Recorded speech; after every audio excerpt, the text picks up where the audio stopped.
What's up, guys? So in this video, I want to talk about the only Pokemon products that you need to invest in. And we're going to do another ranking system. I actually did one like this way back when I first started my channel, but some things have changed. Some things I think have moved up in my rankings. Some have probably moved down. And I know there's a lot of new people in this hobby. So I want to give you the strategies today that you can use moving forward so you don't spend thousands of dollars on product that you're going to regret down the line once you realize how difficult it is to store, sell, and how illiquid it is. So uh, I'm going to just do a quick run through. I know the pictures are hard to see and they kind of got cut off. I took the photos from TCG Player. So we're going to have stacking tins, specialty set tins, chests, loose packs, sleeve packs, check lanes, single check lanes, 2 and 3 pack blisters, collection boxes, mini tins, sealed tin display, battle kits, battle stadiums, regular ETBs, PCTBs, booster bundles, and then booster boxes. So if you're watching at home and you can't really figure it out, that's kind of what you guys should be going on. And I'll try and do my best to explain everything as I'm doing it too, just in case you're watching on your phone or whatever. So starting off, we're going to start with stacking tins. Now stacking tins, I know. Again, for a lot of this, I'm going to be able to put stuff in only deals. And because in theory, right, if you get anything at a good enough deal, you could break it down and get the loose packs. But I'm going to go based solely on, what that individual product is. So stacking tins, you want to avoid like your crazy X. Guys, stacking tins are shit. Sometimes if they have good packs inside, like you have, a Fusion Striker, Evolving Skies or something, sure, buy it, break it down. But buying these to keep sealed as an investment, they're massive. They take up a ton of space for how many packs are inside. And on top of that, people don't know exactly what packs are inside. A lot of these tins get reprinted multiple times with different packs. So in the future, it's going to be very difficult to sell these types of tins because people don't know exactly what they're getting. So with these types of tins, your best bet is to break them down. And again, then you're just dealing with loose packs, which are also kind of a pain to store. They're not as easy to sell as other things that are going to be on this list. So just overall, avoid stacking tins. Again, if you get a good enough deal, sure, whatever, break it down. Keep the space to a minimum, and that's fine. Uh, Tins for specialty sets, I'm going to put in only deals. Now, the reason a specialty set tin would be higher than this is because you do know which packs are going to be inside, right? So if there are tins like this for Paladin Fates, obviously the Crown Zenith ones, you know exactly that every single pack on the inside is going to be Crown Zenith. It's not going to be a hodgepodge of different sets from that era. It's going to be those ones. You're going to get a decent promo. So people are going to be more likely to buy this type of tin just because they know which packs are going to be inside. Now, again, the cons to these are they take up a lot of space. They're not space efficient at all. They are more illiquid than something like a booster box, which we'll get to later in this video. But a lot of these could, even move up a little bit higher based on the promo inside and obviously what set it is, right? So imagine you had an Evolving Skies, special. Imagine Evolving Skies was a specialty set and there was like an Umbreon promo, right? Like in that sort of case, that would be a very good investment, but probably still not as good as the booster box. But you get my point, right? You want to look for a decent promo, a solid specialty set. And again, I'm still only putting these in only deals just because I think there's lots of better products you can invest in that will be easier to sell and easier to store. So the one benefit I will say to buying tins is they are quite easy to ship. You're less worried about damage to something like a booster box or a booster bundle because it has like a metal exterior to it, right? So it's easier to do that. Chests, next up, I'm going to put in a void like your X as well. And I'm going to put them in front of stacking tins. These things are, dog shit in my opinion. I bought some of these. I got a really good deal on them. And I've actually just ended up realizing that the only way for me to move these is to break them down, right? Again, the same thing with stacking tins. Chests are printed a lot. They're often, different packs inside each print run. So people don't exactly know what they're buying. And again, it's something that's, difficult to store. They're not, flat. They have the handle on the top, which makes it difficult to stack things. They're also just very illiquid. It's very difficult to sell these types of products. So don't buy these. If you get a good enough deal where you do the math and it makes sense to break it down, sure, that's fine. But then again, once you're doing that, it's going to be a lot of work, first of all, to do that. And then on top of it, you have to get rid of all these things afterwards. You're gonna have all this plastic. You're gonna have all these metal tins that no one really wants. And yeah, I mean, it's really not that great. Moving on, we're gonna have just regular packs, regular loose packs. I'm gonna be putting these into only deals, and I'm gonna put it in front of tins. Again, loose packs are kind of, I mean, you could probably put it in meh. You could probably move it up here, but I'm gonna leave it in only deals. I think loose packs, especially if it's a good set that's popular, something like Evolving Skies, it's fine to hold loose packs. I think you're going to do decently with these long term. It is more difficult to store these. You have to worry about shipping them. Obviously, you're going to have some type of protection. And, people can be kind of particular about these. They worry about people tampering with them and whatnot. So in the future, it's not super difficult to sell these. I mean, if you watch, videos of people like Bulbasaur and other people at conventions, they can move these, which I think is fine. And on eBay, I've had success selling lots as well. So they're all right, but again, there are better products to come that are easier to store, easier to sell, etc. Sleeve boosters, I'm gonna put in meh. I think sleeve boosters are, performing decently well. I think you can also sell these as art sets, like whatever, sets of 4 or 5, depending on how many art sets there are. And you can usually find a bit of a premium on those. They are definitely less space efficient than other things on this list, so I don't really think I can put them higher. I do actually have a fair amount of sleeve boosters.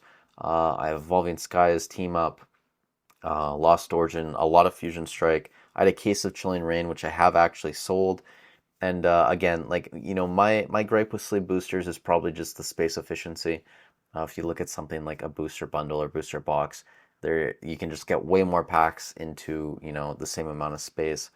So yeah, and then again, obviously there is some concern about these being tampered with. People have, unfortunately figured out ways to, heat the glue, open the pack, swap it out for something different or whatever. So there is a bit of a worry about tampering, but it's not a huge worry, but it is something you should consider. Next up, single check lane blisters. I'm going to put these at the back of only deals. I made the mistake of buying check lane blisters, and I think they're just dog shit. You know what? For the case of this, I'm just gonna put it in a void like your Crazy X. I'll put it in front of chess, just because I think they're a bit more space efficient. But I hate these things, guys. I really do. Unless it's for like a god tier set, unless you have an Evolving Skies, a team up, something on that level, which will appreciate quite well long term, and will also kind of be, it'll be an easy thing for you to sell in the sense that a lot of people won't be able to afford a booster box, but they might want some exposure to the set. They might want, one item for their collection or whatever. And something like a check lane blister or a sleeve booster pack is going to be something that's probably more affordable for a lot of people since it's only one pack. But outside of that, these things are very difficult to store. You can't stack them well. You're gonna have a pain in the ass shipping these because you're gonna worry about damage to the paper outside. Again, people have figured out ways to tamper with these by slightly opening an edge, pulling the packs out, doing their thing and putting it back in. So just a pain in the ass check lane blisters for that reason as well. And I will say 2-pack and 3-pack blisters are probably slightly better when it comes to investment. So I'm going to put them in only deals, put it at the back. But again, same problem with these. You can't stack them. They're more liquid than something like a booster box. You're going to be worried about shipping these because of damage to the paper on the outside. Collectors get really upset about that sort of thing in particular. So just something you don't really want to have to deal with. Next up, collection boxes.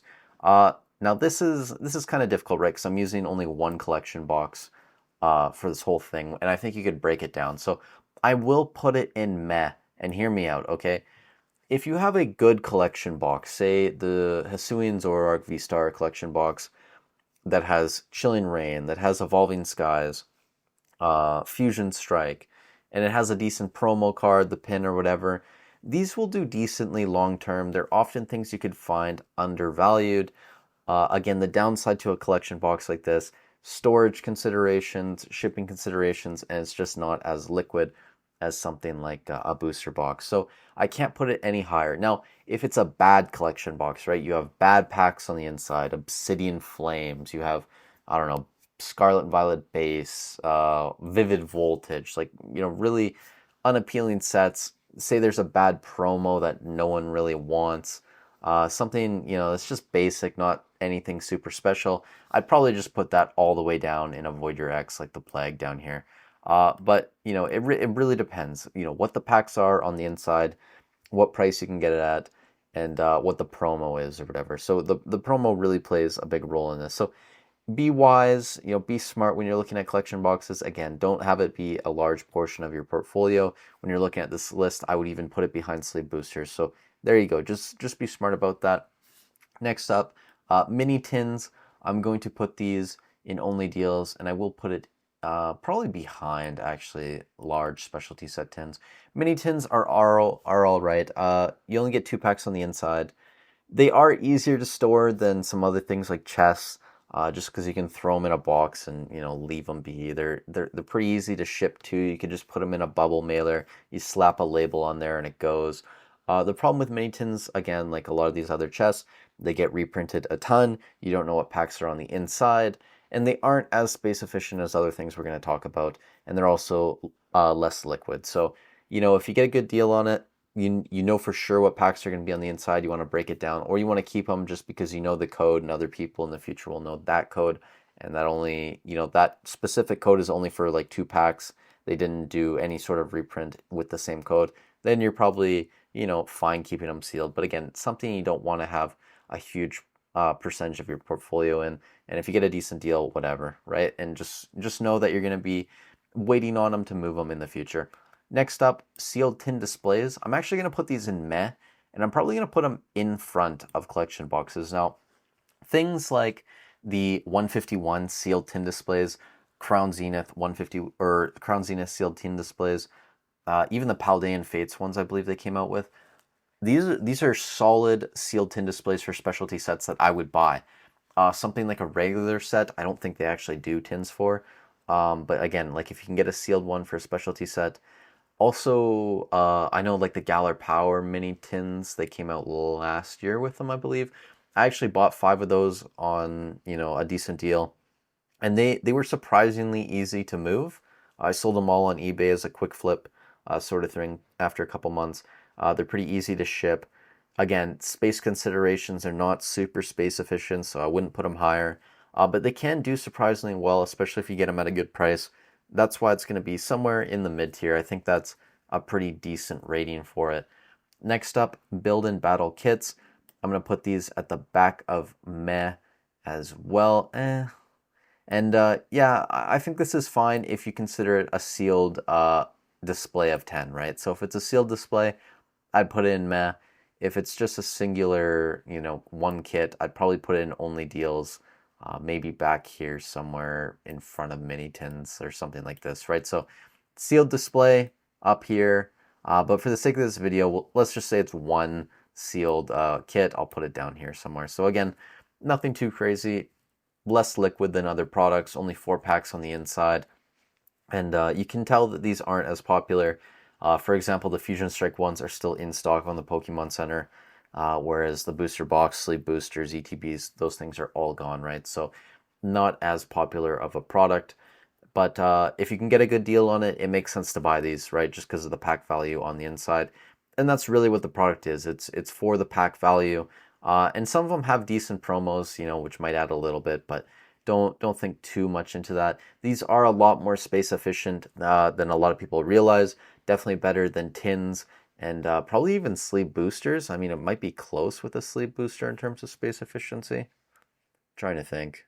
It would be close, I think, but yeah, definitely better than a lot of products in that sense, but still nothing too crazy.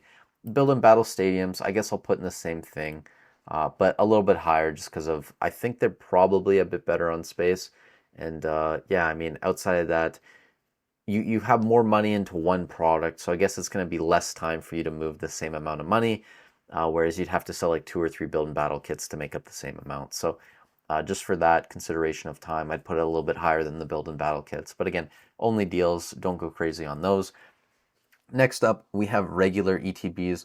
I'm going to put these in grade actually. Now, for a lot of sets, like regular sets, like a Lost Origin one, a Fusion one, I probably would just put it in meh and somewhere like back here behind sealed mini tin displays. Specialty set, regular ETBs, big fan of. I obviously for specialty sets you're not going to have a booster box, which would be your go-to product, but you're still going to have ETBs. Space consideration is important. If you are going to buy a lot of ETBs for a specialty set, maybe just consider getting a sealed case of 10 ETBs. That's probably the best way to go. If you can't afford that, just get one or two or however many you can get. Still decent, but we got to remember that these do get outperformed by booster boxes for the regular ETBs, I should say. So again, can't put it in Mamma Mia S tier sort of investment, but it's definitely a great investment. They're also great collection pieces. They do move a lot. They are fairly liquid, and you just got to consider that it will be, kind of difficult shipping these. It's a larger product. It's going to be more expensive just because it's more volumetric. But that's okay. We'll leave it in great. I think that's fine. Now, this is obviously, I think, where people have been waiting for this part of the video. This is where things get juicy. I'm going to put Pokemon Center exclusive ETBs, and I'm going to put this in S tier right now. I had these a lot lower, I think, the first time I did my video. Right now, these new Scarlet and Violet ones that have the stamped Pokemon Center promo are absolutely crushing it, right? Like, pretty much every set has sold out, other than maybe Shrouded Fable. Like, Pokemon Go specialty Pokemon Center ATBs sold out yesterday, I believe. Like Pokemon Go, guys. So people are loving these. If you buy them at MSRP, you're basically guaranteed like 100% return on them once they sell out.